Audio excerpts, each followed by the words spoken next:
Someone can show me when Hudson-Odoi has done this. On my life, I'll stop doing YouTube. Say no more.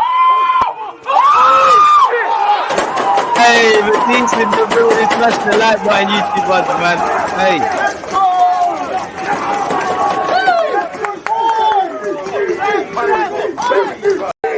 People deluded, I'm back again. Come on, Ian, man. Come on.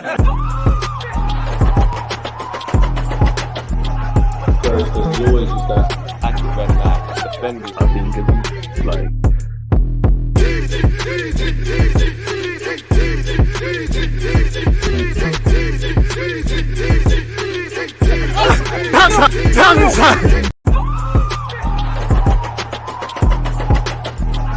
There's always just that active red line defenders. I think it's like.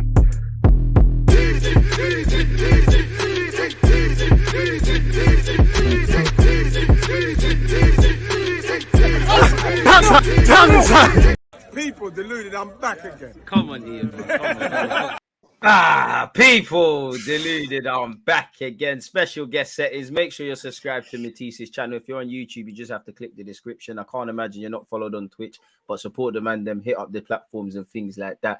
Are you smiling, bro? What's there to smile about with Chelsea? Are you smiling? Bro, that Hudson-Odoi thing is just so funny to me. What happened? What about Hudson-Odoi? What happened? Talk to me about him. Man. Pre-assist and that. Yeah, there's not too much to say on that guy. It seems like he's gonna probably be leaving in the summer. This way is, you know what I mean, we move. You got our next one though, Mudryk and that, man. You know, you've killed the man, not the agenda, boy. We're agendaing for life, bro. Different types of players, DG. I'm not gonna lie, different types of players. Different types of players. Was you not doing any Mudryk prop? Will I not find you doing any Mudryk? Bro, Mudryk snaked it. I don't care where. That's why I'm chatting shit on YouTube. And Arteta's the gaffer, innit? He saved us. He knew we were gone. You can't talk on that. So my days. Tell Mudryk get his goals up, man. I'm sure Saliba, Lissandro, and Ben White can help him, bro. But I don't get where this Mudryk, like, you guys have abandoned him because he was. I'm only on to Mudryk. He was twerking for you guys on Instagram. Yeah. This is what did they tell you in life? The hoes are not loyal. That's why I'm onto him. If he just got his move to Chelsea, cool. But you was doing the twerking, Arteta the gaffer, this, that, and the other. Obviously, Arsenal didn't put the bread down. But that's why I'm onto you. Sign for the Pagans. If you went United or City or somewhere, I would have left you. But you joined Chelsea. Even if you joined Spurs, I'd have left you alone because I would have plucked your dud. But yeah, man. What do you actually make of Mudryk? Because banter aside, I actually feel it's a bit harsh. Anyone that joins your team right now is going to be kind of stifled in an attacking sense. It's not happening. I'll give him the luxury to next season. Obviously, if Arteta wanted him, he must have been assured that the guy's good. I think he'll hit the ground running next year. I hope not. But what have you made of Donny so far, man? What's gone right? What's gone wrong? Everything, man, because you're watching him week in, week out. I think for me with Mudryk is he definitely needs time. You know what I mean? He's come to a new league. I never really saw him as an instant impact anyway, because when I looked at the player, I didn't even know too much about him. I was for sure he was going to you guys, 100% certain. I think everyone was really. It was rubber stamped at one point. I was like, this is no need for me to do too much, research on this guy. He's playing in the Ukrainian league. He's had a couple of moments in the Champions League here and there, but he hasn't had a CV to warrant the price tag. He hasn't had a CV to warrant the level of hype that he was getting.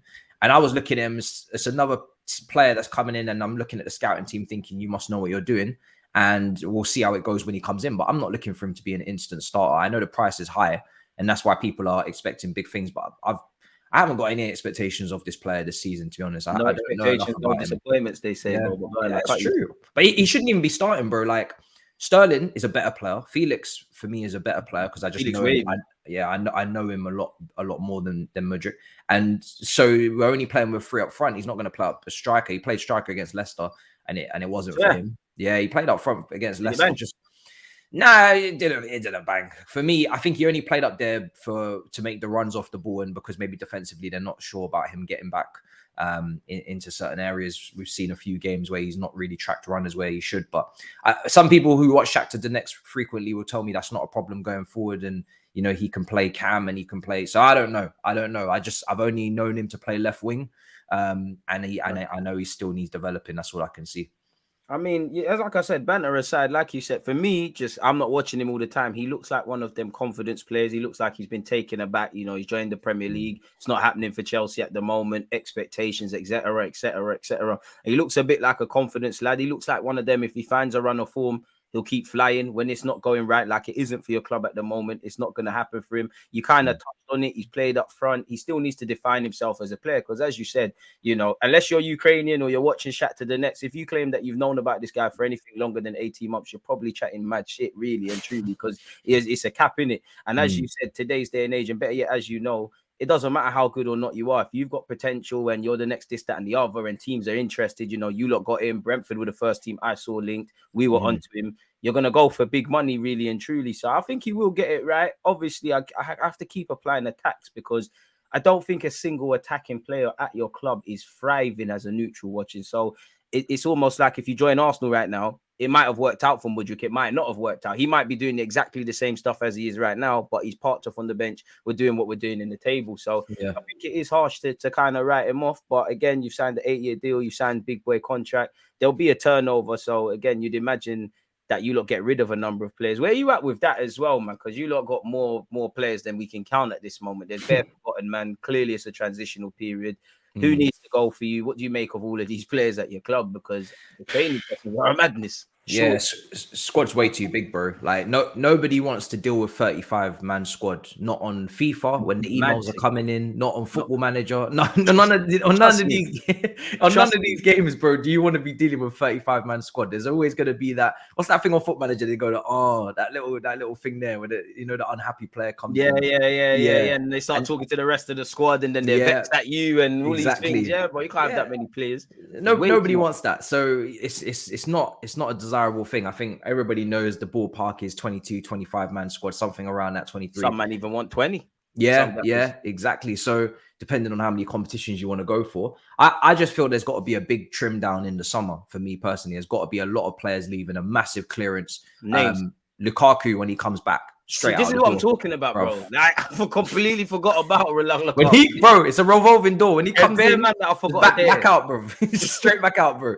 I'm at a point with him, where there's people slyly trying to entertain it because we've got Enzo Fernandez, and against Leicester, he played some brilliant passes. Maybe a striker now can have a successful. Doesn't matter how good them passes are. You can't control it, bro. It's a myth. Can't be Lukaku, bro. From an environmental standpoint, global warming means a lot to me, fam. Can't have this man in the ecosystem, bro. Can't have him in the ecosystem, bro. He can't be at the club. He's like that toxic. That's a good one still. He's like that toxic ex. When they get talking to their friends in the group chat, Sky Italia. It's collapse. It's over, bro. You're finished. There's no coming back from that. He's too chatty, man. You lot clearly got bare leaks at your club. He will leak bare things as well. 100%. And Potter, doesn't matter what emotional intelligence degree you've got, you don't need to be dealing with that. You don't need to be pushing it to the nth degree, literally. So I'm not trying to see him back. Revolving door for him. Hudson-Odoi, like you mentioned in the intro, I think it's over for him too. Is that footballer or is that Stewart? I don't know, man. I don't know them, man. He was linked with your team. Be careful that that's why Nelson's here, blood. We don't need them duds, bro. I'll probably get a look in at Arsenal before Hudson today, man. Our star boys, he's got no self-awareness. I heard Arteta took a shine to him. Arteta might come in for him. I heard he liked him a little bit. I mean, Arteta's a good manager, but he's not a miracle worker. He's gonna need a lot. It's not too late to apply for Love Island or go on. What's that show with young Fillion that does the shoe fit? It's not too late for him to be influenced. It's not too late. It's not too late. I don't know for his agent. His agent's his brother. I think that's a grown man with cane rolls, so that tells you everything with the decision making of them dons. Way I can't lie to you. For me, he's gone. Ziyech is gone. Pulisic is gone. And I think Pulisic's decent. I think he's got something to him, but he's been here long enough now, and it's not worked out. I think he needs regular game time. So I think for his own career, he needs to go. His dad's always got something to say about the minutes he's playing as well. He's chatty, blood. Very chatty. Then when you go through the team, it looks like Kovacic. Cover's contract's running out, but I saw a report today that he could renew, so I'm not really sure what's going on with Cover. He's been given the captaincy's armband. Yeah, he's been captain for the last 3 games, bro. So it's like, as much as people talk about letting Cover go, he's now massive significance, and we just let Jorginho go. Sorry to cut you. People want to let Chelsea fans, because obviously, you're not the spokesman for Chelsea, but you're the closest I get to chatting to Chelsea. People want to let Kovacic go because I'm having him at Arsenal tomorrow if he's on it. I can't lie to you. I've always rated Cover very, very highly. The only thing that I talk about with Cover that I understand people mentioning is his injury record. He's very susceptible to injuries, same as Kante. But for me, Kante is obviously a lot older, and his mileage is ridiculous. He's covered every blade of grass. So I can understand where his injuries have come from. But if you're talking about the footballer Cover, I think he's still in the Chelsea fan base sometimes very underrated. And it's only when he comes into the team and starts dropping performances again where people are like, oh yeah, Cover. But it's so easy to rub him out. And I keep having these conversations, these debates with people. Do they not understand what a good footballer he is? In that, Man City will take him as well. Man City, if they're losing Gundogan and Bernardo Silva, yeah, they'll take someone like Cover 100%. They'll go into that team next to Rodri and do well. I just think with Cover, he does things in the game that just at Chelsea for some reason it just doesn't seem to get his flowers. Whereas at other clubs, Man City, Arsenal, I think you guys would absolutely love players like this. What do you mean by that? To someone who doesn't know what you're talking about. First phase, definitely first phase. You know, press resistant. You know, carrying the ball from first phase to second. Yes, he doesn't have the goals and the assists that people are looking for, maybe from a midfielder. But it's funny. People want to look at Liverpool's template, and then when it suits them, they don't want to look at it. How many midfielders at Liverpool get GNA? Do you know what I'm saying? Like, they don't get it. There's GNA can come from other parts of the team. Now we're using wing backs. Look at the forwards. The centre midfielders in that coming too. from everyone, isn't it? You know, Xhaka and Odegaard's tick still. I'll think different out over here. Yeah. It's a sticky one. But yeah, for me, like, even if he's not a regular star, I think it's important to have that kind of quality in the team because you know what you're getting. But we obviously do need a DM. We do need, you know, like a Partey or Rodri or Casemiro. But I wouldn't be so quick to get rid of Cover. I wouldn't mind him signing on, but he does need to stay fit though, because availability is an important ability. So yeah, he doesn't seem to get the love he needs or deserves. But it is where it is. Playing devil's advocate, and I don't think this of Kovacic, because you question his hunger. I only say that because the man's won what there is to win at Chelsea. He's been at Inter, he's been at Real Madrid, he's been on the scene for a minute. Transitional period, you know, he's worked under some elite gaffers. It's a transitional period for Chelsea. Is he looking at it like, you know what, Italy's got nicer weather, I might be able to go here, go there? Who is Graham Potter to me, really and truly? Is his hunger? Because I do think I actually think that with a lot of the Real Madrid players. I think that with a lot of the City players. I think Arsenal might get there one day. You have to question the hunger of these players when they've been there and done that. Do you feel, not just Kovacic, to be fair, like there's a couple of them dons there kind of just coasting at Chelsea? There's definitely big question marks on mentality, bro, because the season that we've had, you have to question it. Like, it's been appalling. And I think he was one of the names mentioned that weren't too keen on the whole Tuchel sacking, and in comes Potter, and, you know, I've worked with better managers before potentially, and all these things. So it could be a factor for sure, 100%. It could easily be a factor. If he wants to go, then I'm never going to say that we need to keep a player that doesn't want to be here. I don't really care who you are at this point. If you as a footballer are not motivated to play for Chelsea anymore, then there's no problem for you to pack your bags. I have absolutely no issue with that, because you can be replaced. But if he wants to be here, or if, you know, then I would like to keep him. But you're right, he could easily not want to be here as well. That could easily be part of it. Going back to Mudryk, do you think Arsenal made the right decision at this moment in time? Obviously, not playing whatever they wanted for him and losing out to Chelsea with obviously Trossard. And what have you made of Trossard at Arsenal? Oh, bro. I mean, Trossard has been ridiculously good, man. Ridiculously good. I mean, that last game against Fulham. I've seen Willian do that, so Trossard keep doing your thing, but he's sourcing. He's different. Do you know what is with Trossard, right? Is that it was always envisioned, okay, you needed a Martinelli competition kind of player, Mudryk would be that. But then when you look at Trossard, this guy can play down the middle. This guy could play off the left. I wouldn't be surprised if he could play off the right. He's just a very good footballer, and his finishing, we've seen it already. Both feet, one of our best finishers at the club, in my opinion. He can shoot with both feet, but this crossing with the left foot thing, very unpredictable. Because I watched your game against Sporting as well, and I say the one thing with Nelson is that he couldn't cross with his left, so he wasn't as unpredictable to go both ways. On that favoured foot and fashion exactly. Yeah. Trossard, there is no favoured foot. It seems this guy, if you let him go off to his left, he's picking out Odegaard. He's crossing it from corners for Gabriel. It was an exceptional performance. He's one of those players that could actually give Jesus long-term problems, where Jesus will have to maybe go and look at Saka, but then you're not getting ahead of Saka. So, you know, because Trossard can do the middle ground, I think. He can get the goals that Nketiah got, but he can also do the link-up and, you know, the other side of the game that Jesus was doing. He's kind of the blend of both, is what I'm seeing. So, and Martinelli's in form as well on that left. So I think Trossard could give Jesus a run for his money properly, and Jesus could have to be on the bench like he was at City. It's problems. It's competition. This is what it is. It's a proper good signing. I love to hear that. That's something Arsenal have been lacking, really. Genuine competition for places. Like Benjamin White, I think Benjamin White puts it right. Every time he's interviewed, he sits there, bro, and says, you know what? Arteta's made it clear. You're not doing your job. You might not play. We know that as well. When, like you said, and I think when we go back to January for Arsenal, obviously because of the, the amount of times we're linked with Mudryk, the flirting, the Ukrainian Neymar, all of these things, it did to some fans feel like a bit of an underkill. You're going for Trossard, he's good in that, but it's not really a shiny new toy. And I sat there and a lot of people said, I said, listen, it might not be a shiny new toy, but for us, it helps us tick along. He's Premier League proven. It's one less player that we need to watch out for because Arsenal fans, we've seen him source us. I think there's a lot that the younger players could learn from. I think he'd obviously have that hunger, whether it was to move to Arsenal, Chelsea, what he was also linked with in Spurs, he would do all right. Obviously, he's a high IQ player. He fits in with the talent ID. And I like how he's a bit different. What you see is kind of what you get. He's already gone through his sort of education. And one thing that I liked as well, even it extends to the lad we bought from you, Jorginho. A lot of people, Arsenal fans, were saying, yeah, they complement the squad. It increases our depth, which is true. But I very much doubt definitely Jorginho and Trossard, who went to the World Cup. You're not going to sit there and want to be on the bench. You're going to want to play games. So, and they've taken their chances. I'd say Trossard's had to probably be a bit more patient. He played against United, did all right.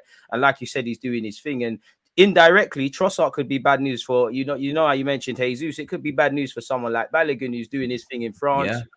You've got Trossard now. You've got, whether Balogun's better or not, you've got Eddie in front of you. You've got Jesus. Martinelli could do a thing. I personally would like another striker or someone that's a bit of a different profile. But I can't not be happy. Obviously, there could have been a reality where we signed Mudryk and he's doing exactly what he did at Chelsea, or he probably would have thrived a bit better, or Trossard could have signed and gone elsewhere and not been good, and the jury's still out. But I think the biggest compliment I can give Trossard and Jorginho is that you look like you've been here since the summer. What have you made of Jorginho? What did you make of Jorginho's move from Chelsea to Arsenal as well? I think with Jorginho, he's always going to have people that kind of take it too far with him in terms of overrating him to the nth degree, where he's like one of the best DMs in the world. And I mean, he finished third on the Ballon d'Or list. Yeah. That was a good day. That was a good day. Are you guys claiming that? Yeah. Are you claiming that? Yeah, of course. Shameless FC settings. What do you mean? What do you mean? Because I remember when me, you and Rance were talking about that. I don't remember that. You weren't really too happy about that. Officer, I don't know. No comment. Where's my lawyer? and then obviously people disrespect him way too much as well and pretend like he can't even play football. This guy is a very intelligent footballer. When you have the physical limitations he does, and then you can perform at the level that he's performing at in terms of Premier League, winning the Euros, Champions League, that means your IQ is very, very high. And he's always been in amongst it for tackles and interceptions in close quarters. If you play an expansive game like Liverpool, he will get absolutely fried. He will get cooked. But if you give him options off the ball and the team is ticking, and this, I call it factory football, where you guys are playing with a conveyor belt. Every action leads to another action. Everybody knows what position they should play in. When Saka cuts in, Odegaard gives him the overlap. Ben White gets involved. That chemistry on that side is serious.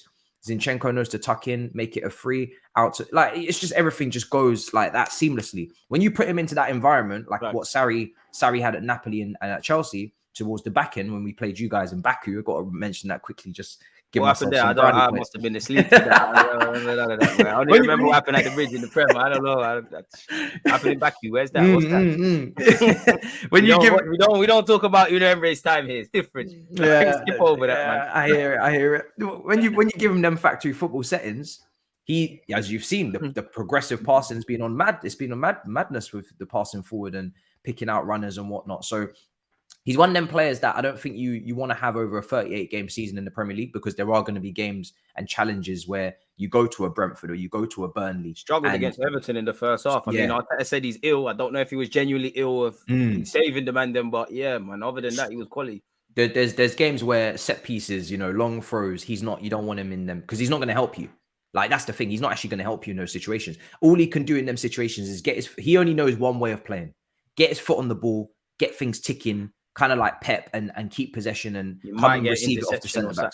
Yeah, exactly. And come and, start to control the game from that aspect. When you're now going up against physicality, or you're going up against transition or counters, he's not going to help you in that situation. So he's one of them players. He's great to have in the squad.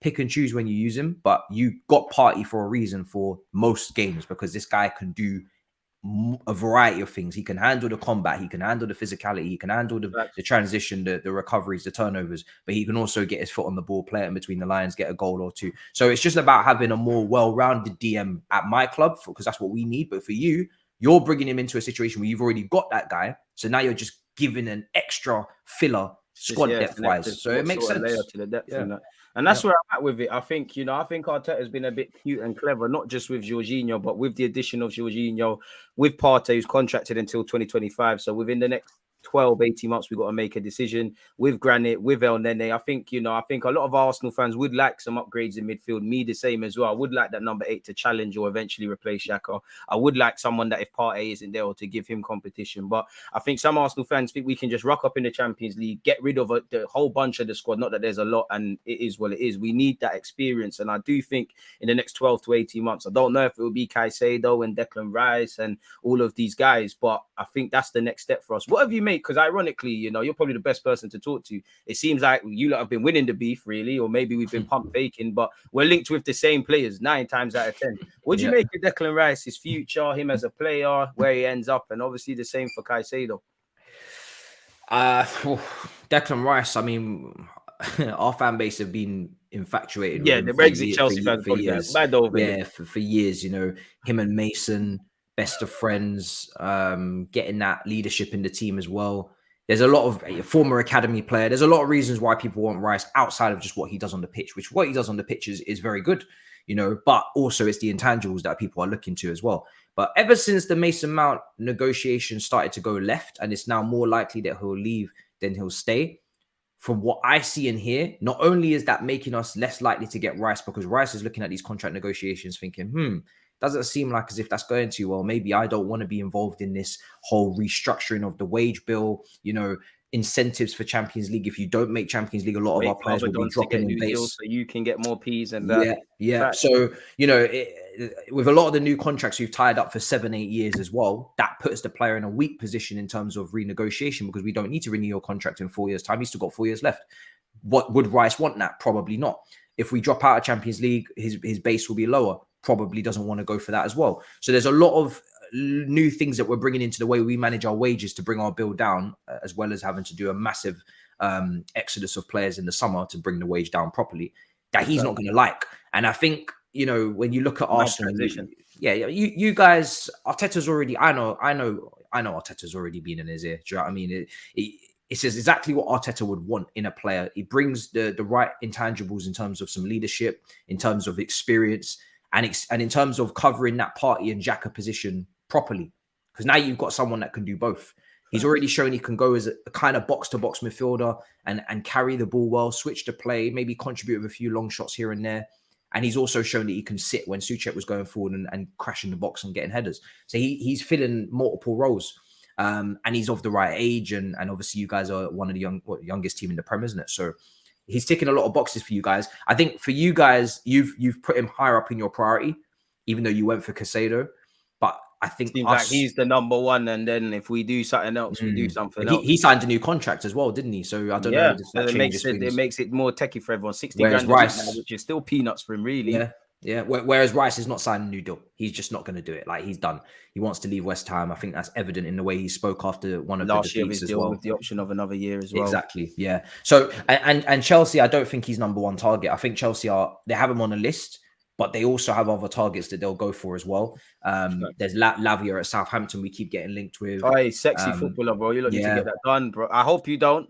Joe Shields is a madman. He's great at his job. He's the link. Techie baller, blood. Yeah. Techie. And I think Southampton are doing the right thing in going to City, stealing a couple and whatnot. Obviously, when you look at Declan Rice, bro, We both know he's going to be overpriced. We're in this market at this. It is what it is. We overpaid for Benjamin White. He's doing his job. It doesn't really matter. Do you think Declan Rice is, obviously with the exception of his contract, worth that 75, 100 mil? Because I agree with you, tenacious, captain. Think he's better blessed technically than people give him credit for. But when you look at the 8 and the 6, I'm more likely to think he's going to take Partey's role. But I do think, like what you said, Arteta might flirt with him in that Xhaka role. But playing at Chelsea or Arsenal is going to be very different than West Ham. Like, he's going to be on the ball a lot. He's going to be a lot more front-footed. When you break it down, how much do you rate him technically and on the ball and all of that sort of jazz, really?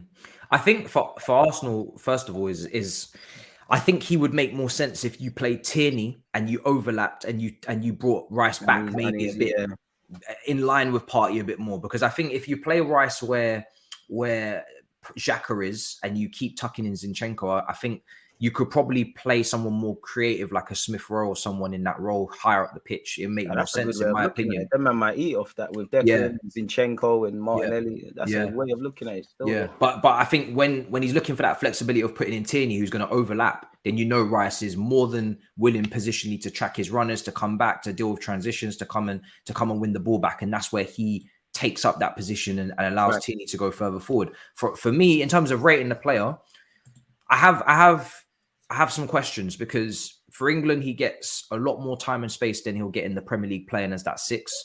For West Ham, they're not a ball dominant team. You're just in the trenches at West Ham, with all due respect to them. It's just a fighting thing.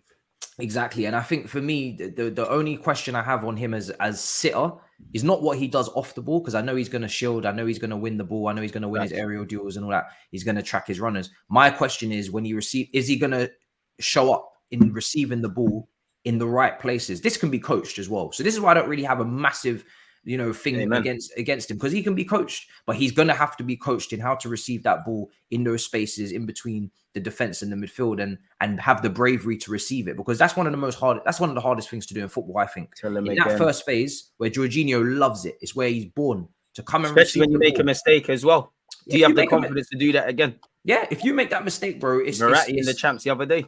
Exactly. If you make a mistake in the first phase when you're receiving it off centre backs, when you're getting pressed, and we know what the Premier League's like, nearly every team is pressing now. You got to scan, you got to have 360 vision. You almost need a drone in the sky to know what's going on. You need to know what's going to happen 10 years before you get that ball, really. Exactly. And if you make a mistake in that area in a ball dominant team and you keep receiving it, and you make mistakes, it's going to cost your team. So that's something that I haven't seen him do often enough for me to be like, oh yeah, he can handle that, a Jorginho type pressure in that moment. I know he can switch play with both feet. I know he can shoot from distance. I know he can carry the ball. I know he can, I know he can track runners and he can win the ball back. That's the one thing, that first phase, I haven't seen it often enough for me to be completely sure. That's a great opinion. And for me, the one luxury I'll give Declan Rice is, I remember, like, there's been 3 players I've fought for on my YouTube channel. I couldn't understand. I'm not saying Ramsdale's amazing, but I remember telling fans, just chill out a bit. I know he's been relegated, but you're moving like he's mad shit. I told Arsenal fans Lacazette would never score 20 league goals for this club, and I told them about Pepe. I go into Ramsdale now. As much as I'm not going to say he was, as I said at the time, if I was looking for a goalie, he wouldn't have been on that list. I wasn't screaming to sign him. I just thought he was a decent player. But the one reason I mentioned Ramsdale is because Arteta's talent ID. I didn't know that Ramsdale, maybe you don't get to show it being at Bournemouth or wherever he was fighting relegation, but I didn't know how good you was on the ball. I'll give that luxury to Declan Rice. If Arteta has, assuming we signed him, if he's got that fine eye and Declan Rice signs and I see a lot more on the ball, that's the one thing I'll give him. What I would say is it's got to work in it, because it's not West Ham. With the amount of, all due respect, if he goes to Chelsea or Arsenal, the dynamics are different. We're trying to accomplish things and whatnot, and you're going to cost a lot of money. What do you make of Caicedo? Caicedo is a very good player as well. And the 90 million alleged fee. The thing is, I believe that if we scouted, we could find alternatives at a cheaper rate. I really do. I don't think either of these 2 players are worth the amount of money being put on their head. And it's funny because Caicedo came to Brighton for what, 3.5 million, 5 million? Peanuts, bro. Peanuts. And it's like, I just don't feel like we have to pay that kind of money. Even Enzo Fernandez was overpriced. But he was one of those players where I was like, do you know what? He's so unique. And I think against Leicester, we saw his passing. There's very few players out there where I'm like, they're going to just enhance the creativity to a new level. And I've been so desperate for creativity at Chelsea for years now. You're talking about Odegaard? Yeah, it's a shame. It's a shame. I can't lie. He balls out. I can't lie. It's a shame. It's a shame what happened. Even Saka as well, man. It's even Saka. Hey, man, I try to tell you, man. We make some real demons over here. It's a shame, man. It's a shame. That's the type of player that we've been lacking, bro, is an Odegaard. The amount of times we've had strikers come here and fail, and partly because of their own limitations. Timo Werner, technically, for me, quite limited, one way or no way. Lukaku, first touch being dodged, but also because when they make the runs, we don't spot them because we don't have either the confidence or the application to play the pass. It's one thing seeing it and then having the confidence to play it. And then when you play it, actually getting it spot on and not overcooking it or undercooking and being able to do it again. And then some people don't even see the picture. So he sees the picture. So for me, he was one of them players that were going to go to Real Madrid in the summer. If we don't get him, he looked it. He went straight there. He actually looked like he could have went Liverpool if they had the breads. But yeah, Enzo's a baller, fam. I was like, just overpay because I need this. I need this talent in our club because we desperately lack it. You lot need to get him and João Felix. Sign João Felix permanently. I think he'll defeat all the allegations. Felix looks wavy in this shirt, in this Chelsea shirt. If I'm honest with you, I'm kind of vexed he's at Chelsea. I hope he don't sign permanently for you, man. Absolute baller, fam. But with Caicedo's and with Rice's, as much as I think they're very good players, I wouldn't overpay for them because I do believe that if you scout properly and you look into the market, you're going to find alternatives. Probably could find an alternative for Enzo, but I was like, you know what, I don't care. But with this position here, I do think you can find alternatives at a cheaper rate. So I would be looking down that route of trying to scout a bit. And like you said, you've seen Lavia, you've seen loads of examples, even Kone at Mönchengladbach. Wavy guy, man. I always talk about him, wavy. Yeah, there's loads of options out there, bro. So I'm interested to see what we go with. We've also brought in Andre Santos, a young player as well. So we've got to be a bit careful. Man. The work permit shagging him, but he actually looks a baller, agendas aside still. Yeah. So we've got to be careful. And that's the thing, man. You mentioned it especially about having bravery. I remember when you lot lost to Spurs. I don't think it was just his fault, but I remember Enzo Fernandez kind of messing about with the ball in a key area. And it could have been from a corner. It could have been when Skip hit that banger. But he's done it again and again. And I'm sure Chelsea fans won't forget it, but they don't care now. Because as you said, you're mentioning, what's happening in days to come. So he's an absolute baller, man. I would say Enzo looks like the one signing out of all them Chelsea dons and Felix to a degree, excluding the fact that he's on loan, that's actually looked like he's cutting the mustard. What have you made of your signings between summer and January? Who's done good? Who's done bad? Who's the jury still out for? What's going on there? I think the only one that is flat out just move him on is Aubameyang, isn't it? Because it's like, yeah. I mean, funny enough with him, I don't think I've come to a point now where I'm not even really annoyed I'm not really annoyed at him because he's not done anything wrong. Shouldn't have brought him in the first place. Shouldn't have brought him in the first place. Exactly, bro. Like I wanted Jesus, and it's like people look at Aubameyang's finishing. Obviously, he can score the goals, but does he take away from the creativity? And 100%. My thing is with him playing with 10 players. Yeah, he's very limited as well. Do you know what I mean? He is a final touch player. And it's like with a club at the time that was struggling with creativity issues, bringing a forward that can get involved in the build-up, that can take a man on, that can give you something from a creative standpoint to kind of kill two birds with one stone, because you're going to create more chances with that player. And yeah, they might not be as clinical, but I'd rather create more chances than have to rely on someone exceeding their XG like this is Tottenham, because that football tends to be extremely boring. Do you know what I'm saying? So if you're going to struggle